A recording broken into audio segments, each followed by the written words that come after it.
할렐루야.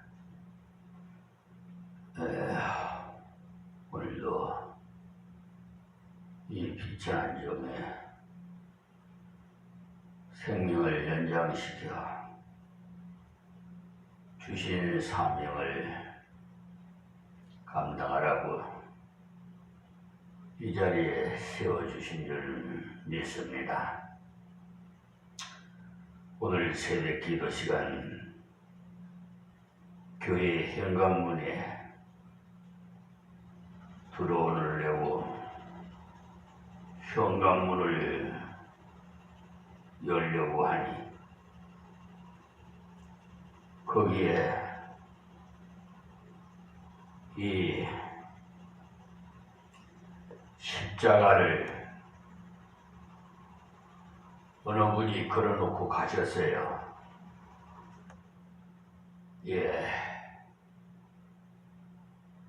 이 종은 이 생명이 다하는 그날까지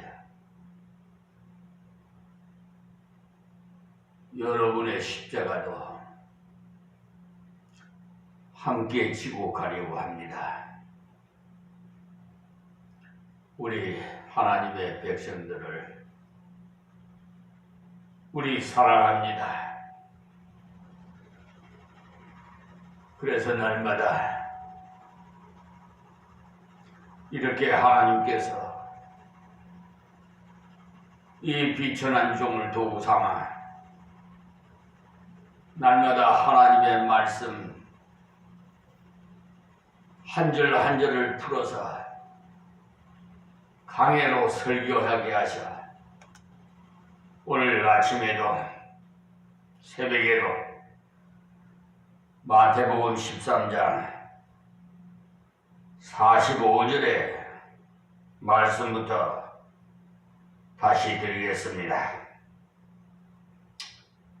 또 천국은 마치 좋은 진주를 구하는 장사와 같으니 그러니까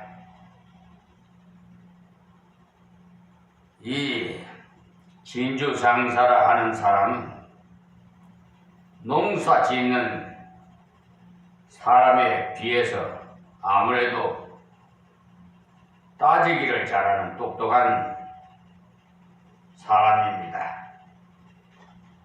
그런데 이 사람은 좋은 진주를 구하는 장사라고 했는데 여기 구한다고 하는 말씀은 귀한 것을 소유하기 위해서 그만큼 찾고 다녔다는 말씀이에요.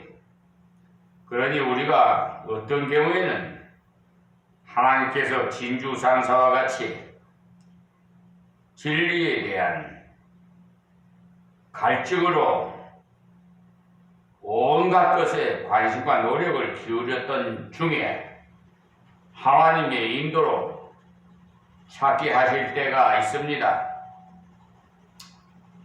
어거스틴 같은 분도 보면은 그는 그리스도를 만나기 전까지는 많은 종교를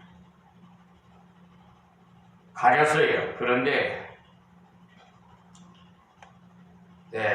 한때는 만이교에 성취돼가지고 심취돼가지고 깊이 빠져 들어갔으나 거기에 참다운 기쁨을 얻을 수가 없어서 많은 종교를 찾아서 이리저리 헤매고 다녔으나 그의 마음은 갈수록 더욱 공허했습니다. 그런 중에 어느 날 하나님의 말씀을 읽다가 그 말씀에 부딪혀서 그는 뒤집어졌던 거지요. 그러니 여러 가지 다른 진리를 찾아서 헤매다가 하나님께서 인도하심으로 옳은 진리를 찾게 된 겁니다. 이런 경우에는 대부분 진리를 찾다가 인간적으로는 자포자기할 그때 하나님께서 주십니다. 세상에 주는 것은 마치 사막의 신기루와 같았으나 그것이 굉장히 좋아 보이고 거기에 뭔가 있을 것 같은 느낌이 들어서 깊이 연구에 들어가 보면 아무것도 없는 공허한 그것이 세상에서 무엇을 주는 것은 다 그렇습니다. 예술이라는 것도 거기에 심취해 보려고 정말 미칠 만큼 노력해 봐도 잡히는 건 아무것도 없어요. 거기에 심취해 보려고 정말 미쳐봐도 헛된 시간만 낭비하고 심령은 공허합니다. 저 역시도 그런 경험을 해보다가 복음을 알고 나니까 전도서에 말씀한 사람의 영혼을 사모하는 마음을 주셨느니라고 전도서 3장 11절에 말씀하신 영원한 것을 소유하는 데 오는 일생일대의 만족은 그 동안에 모든 갈등과 고민을 다 소화해 주고도 남는 놀라운 것이었습니다. 그러니까 음악이나 미술 그리고 철학이 지향해 나가는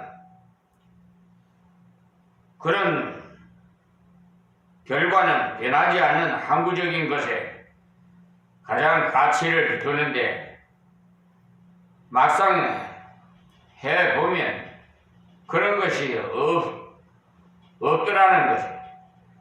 친구를 사귀는데도 변하지 않는 친구를 사귀기를 원하지만 그런 친구는 없습니다. 그리스도 밖에서 아무리 좋은 친구라 해도 별것 아니에요. 저는 하나님 만나서 십자가 지라고 해서 그 후부터는 세상 친구 다 끊어지게 하시더라고요. 그리고 주 안에 있는 자에게 형제 자매 다 사랑하게 돼요. 아무 피 한 방울 안 섞인 그런 분들이 그렇게도 사랑스럽더라고요. 예수 믿는다고 하면 그냥 왜 그런지 기쁜지 저도 모르겠어요. 그리고 왜 그렇게 이쁘게 보이는지 참 그동안에 세상적으로 40년 동안 살 때 못 느꼈던 그런 만족함을 하나님 만나고 나서 이 공허한 마음에 다 채워주시더라고요. 그런데 이 하나님 믿는 백성 중에서도 가라지 같은 죽쟁이 같은 자들이 있어요. 다 여러분 그러니까 사람을 믿지 말고 그거는 사랑의 대상이에요. 사랑은 희생에 따라야 됩니다. 그 섬기는 대상이에요. 그리고 믿음의 대상은 하나님 한 분밖에 없습니다. 그러니까 그걸 구분해서 여러분 이 세상에서 살아가시기 바랍니다. 저는 목사들에게 사기도 당해보고요. 상처도 받아보고 배신도 당해보고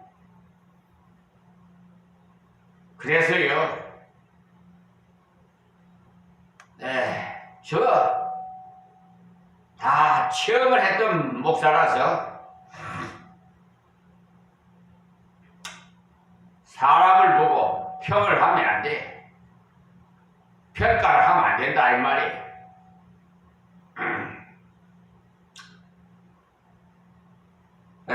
그러니까 우리가 복음을 전하기는 몇 번 전했으나 워낙 이렇게 가까운 사이라도 그저 친구의 마음을 상할까 해서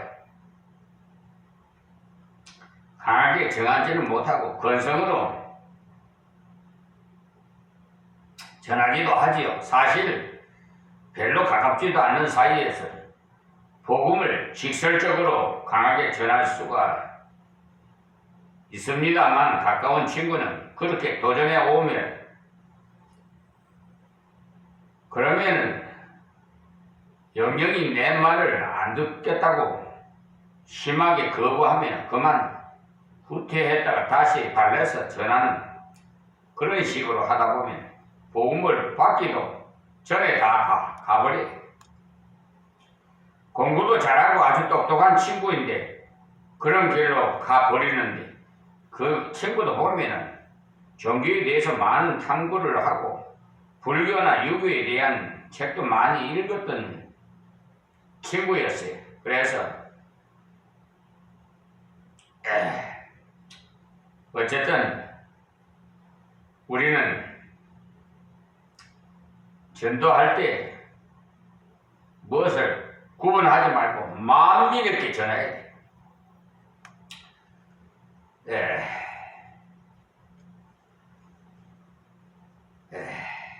그래서 이런 말씀을 드리고 싶습니다. 그저 만나는 사람마다 이렇게 예수를 믿든지 안 믿든지 우리 모두 복음을 전합시다.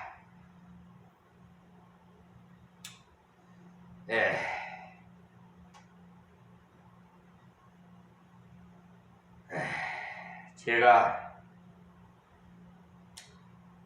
어떤 책을 열심히 읽었는데 하나님께서 그 책을 읽어가는 순서를 단계적으로 만들어 주시는 것을 그 당시에 제가 경험할 수가 있었는데 무슨 말이냐 하면 이 책을 읽기 전에 저 책을 먼저 읽었더라면 잘 몰랐을 가능성이 있었으나 이 책을 먼저 읽고 나서 저 책을 읽도록 하심으로써 완전히 깨달을 수가 있었던 거예요.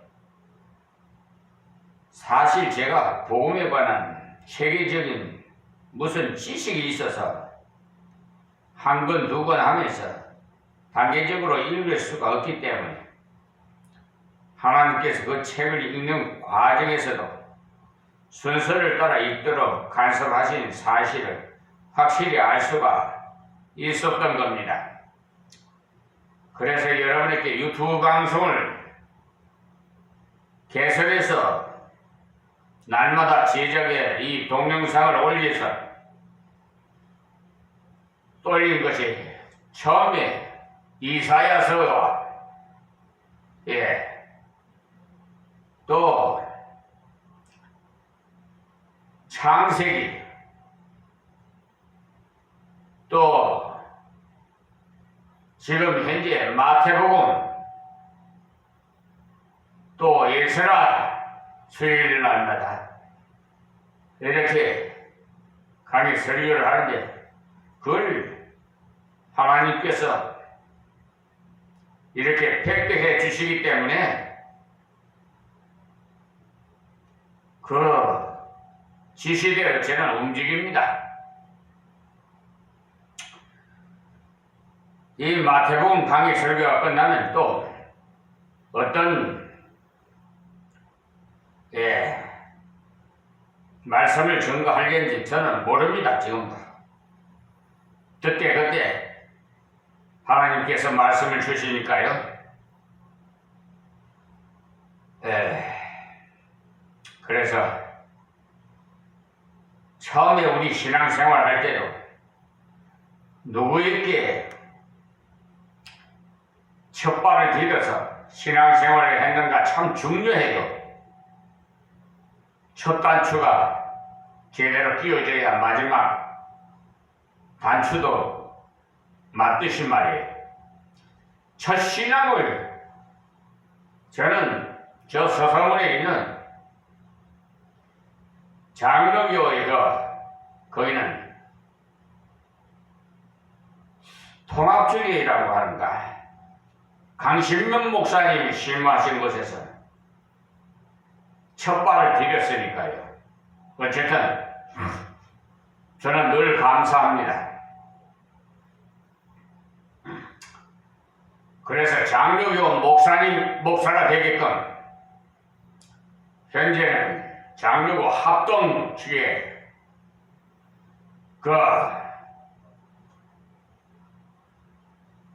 몸담고 있다가 저 불의한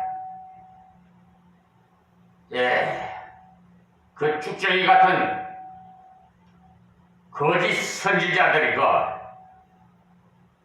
거기에 섞여 있어가지고 노예를 구성하는데 21단계가 돼야 되는데 20단계가 21단계로 속여가지고 총회에다가 보고한 것을 총회에서는 그것을 실질적으로 나와서 검토를 해서 다 검열을 해보고 확인한 다음에 노예 조직 인정을 해야 되는데 그냥 탁상에서 앉아서 노예 조직 인정을 하는 바람에 그런 노예가 무슨 놈은 노예의 구성을 하겠다고 뭐 취리를 하겠다고 할 수가 있어요? 이렇게 그냥 양심을 속이는데, 그래서 하나님께서 거기서 탈퇴하게 하셔서 지금은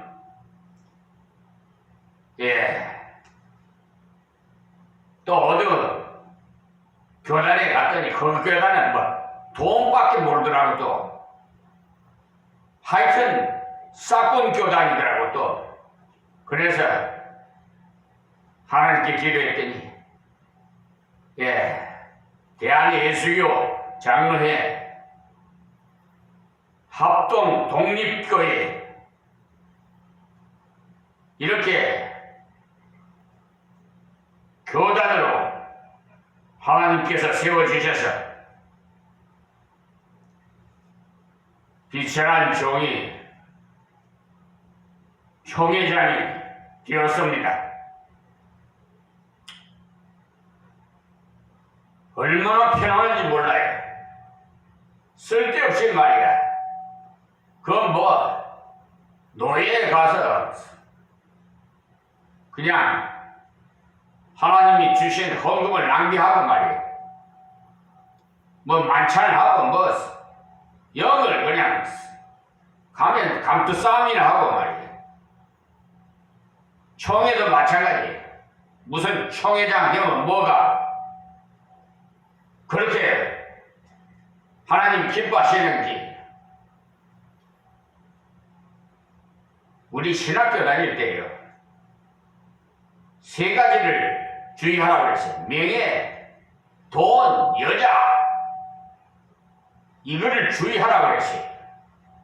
저는 그것이 그 교수님이 말씀하신 것이 하나님의 말씀으로 들려서 지금도 생생합니다. 이 생명이 다하는 그날까지. 그러니까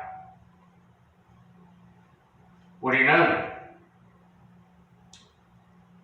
이렇게 성경을 가까이 해서 묵상하시기 바랍니다. 목사도 여러분과 같은 성경을 가졌기 때문에 비진리를 증거할 수 있는 그런 경우가 있어요. 그러니까 마지막 때가 될수록 참 선지자가 적은 수에 불과해. 그러니까 여러분 각자가 기도 많이 해서 성령의 인도함으로 신앙생활 하시기 바랍니다. 다음 46절 말씀드리겠습니다. 극히 값진 진주 하나를 만남에 가서 자기의 소유를 다 팔아 그 진주를 샀느니라. 그러니까 이 사람도 자기의 탐구를 통해서 얻는 것이지만은 얻었을 때 그 가치에 대해서는 자기의 소유를 전부 다 팔아서 그것을 살 정도로 굉장히 가치를 발견하였던 것입니다. 사실 이것이 어떻게 생각하면 이상한 게 그 진주 하나가 아무리 값진 좋은 진주라고 하지만 그것을 소유하기 위해 자기의 전 재산을 다 팔아서 살 수가 있겠느냐는 겁니다. 그러니 이것은 복음이 아니고는 해석이 절대 안 됩니다. 우리는 그 복음이 생명 문제이기 때문에 우리의 모든 것을 다 팔아서라도 살 수가 있습니다. 여기 진주를 찾던 사람도 역시 그것을 위해서 자기의 모든 것을 팔아서 산 것은 모든 것보다도 그 진주가 귀함을 깨달았기 때문이에요. 그러니 여기에 보아나 진주가 다 생명의 복음, 곧 생명의 영생의 길이기 때문에 인생 전부를 다 투자해서 그것으로 바꿀 수가 있는 것이죠. 그러므로 사실 복음을 옳게 깨달으면 대부분이 이와 같이 자기의 인생관이 싹 바뀌어버리는 것입니다. 그러니까 전에까지 대단히 귀하게 여겼던 것이 전부 아무것도 아닌 것처럼 여겨진다, 이 말씀이. 그래서 바울 사도는 뭐라고 했냐면 빌립보서 3장 8절에서 9절에 말씀하기를 내가 그를 위하여 모든 것을 잃어버리고 배설물로 여기면 그리스도를 얻고 그 안에서 발견되려 함이니라고 했어요. 그러니까 바울 사도가 자기가 과거에 굉장히 귀하게 생각했던 학벌이라든지 또는 혈통이라든지 하나님 이런 것들 다 배설물같이 여기게 했다는 것입니다. 그런데 요즘 그렇습니까? 학연, 지연, 또 뭐 혈연 그것을 따라가지 않아요?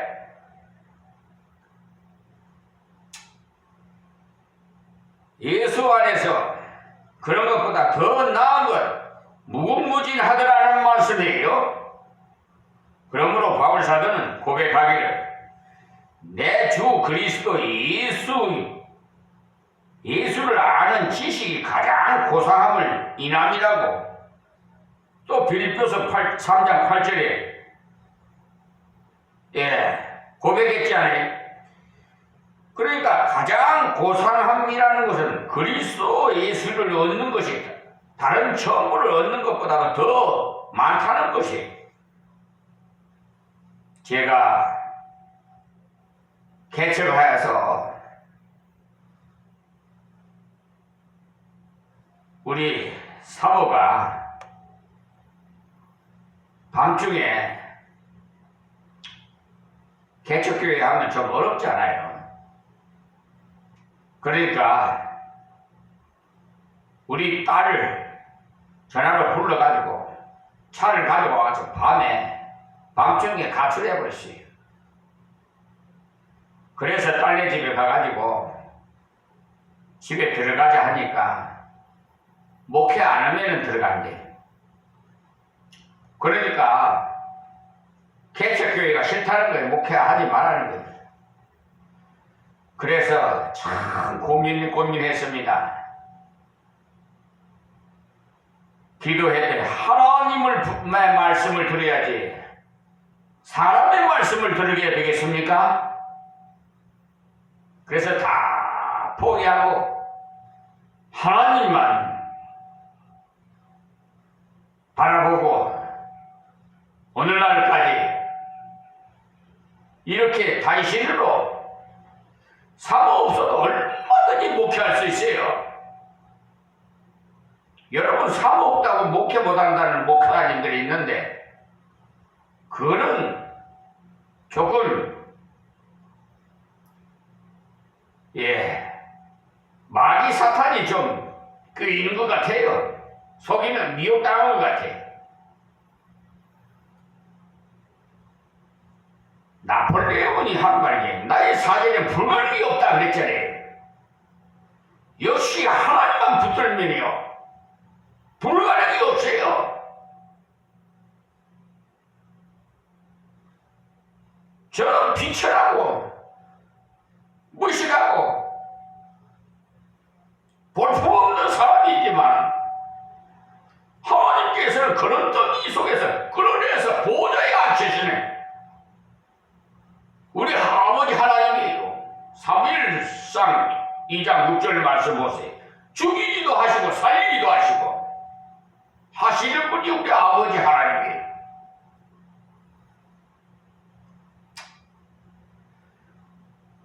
제가 그토록 아주 고심고심하고 개척해서 참 그 책을 쓰려면 아마 어마어마할 겁니다. 그러나 제 자랑이 될까 싶어가지고 저는 조심을 합니다. 하나님만 내 마음을 알아주시면 그만이지. 누가 나의 마음을 알아주나 난 그런 자신의 요즘 뭡니까 선전하는 그런 것은 저는 못마땅해요. 자기 프라이버시를 사이에서 뭐 어쩌고 저쩌고 똑똑한 척하고 유명한 척하고 난 그런 게 참 가증스러워요. 솔직히 말해서 하나님께서 그런 마음을 주셨어요. 누구를 제일 하나님이 기뻐하시느냐? 그런 거 안 따져요. 아무것도 학벌, 재산, 인물, 그런 거 안 따집니다. 예수님 제자를 어떤 사람 써요? 베드로가 공부를 했어요? 무디 목사가 무슨 공부를 했어요? 초등학교도 제대로 공부 못했어요. 그래도 훌륭하게 썼잖아요. 저는 하나님의 은혜로 사실 최고 학벌인 신학 박사 학위까지 받았습니다만 그것도 미국에 가서 졸업식에서 받았습니다만 저는 그게 필요 없어요. 사실은 나 원치 않는다고 그랬어요. 박사가 구원시킵니까? 주 예수를 믿으라 그리하면 너와 네 집 구원을 얻으리라. 오직 예수만 증거해야지. 무슨 교수가 구원시킵니까? 부흥사가 구원시킵니까? 명함에 보면 자기 인물 자랑하는데 사진은 국회의원 나가려는가 거기다가 찍어서 넣고 또 주보에다가 찍어 놓고 경력을 쭈르륵 써놓고 석사, 박사, 교수 그런 거 필요 없어요. 자랑하는 사람들은 더 교만해. 그래서 너는 겸손하라는 거예요. 그리고 십자가를 지러 나를 따르라. 순종이에요. 제사보다 순종이 더 하나님 귀히 여기에요. 그래서 우리 인생은 가장 가치 있는 것은 투자가 되어야만 가장 보람이 있는 삶을 살게 됩니다. 그래서 바울사도는 뭐라고 했어요? 빌립보서 1장 20절에 살든지 죽든지 내 몸에서 그리스도가 존귀히 되게 하려 하나니 라고 하는 것은 바로 살든지 죽든지 그리스도가 존귀히 되는 그것이 가장 가치 있는 일이라는 것입니다. 오늘은 여기서 말씀을 맺겠는데요. 다음 시간에는 마태복음 13장 47절에서 52절의 말씀, 그 핵심은 그물 비유와 천국 진리를 깨닫는 자의 그 합당한 삶에 대해서 말씀을 드리겠습니다. 감사합니다. 하나님 고맙고 감사합니다. 드린 말씀, 아버지 하나님, 이렇게 하나님 은혜 가운데 이 종의 입술로 증거한 말씀이 받는 자들마다 아버지 저들에게 깨달음을 주시옵시고 바른 신앙생활 할 수 있도록 하나님 은혜를 베풀어 주시옵소서. 또한 이방인들도 다 구원해 주시옵시고 특별히 우리 북한 동포들 불쌍히 여기시고 구원해 주셔서 남북이 평화통일로 하나님의 은혜 가운데 살아갈 수 있게 해 주셔서 세계에서 가장 살기 좋은 복된 나라가 되게 하여 주시옵소서. 예수님의 이름으로 기도하옵나이다. 아멘.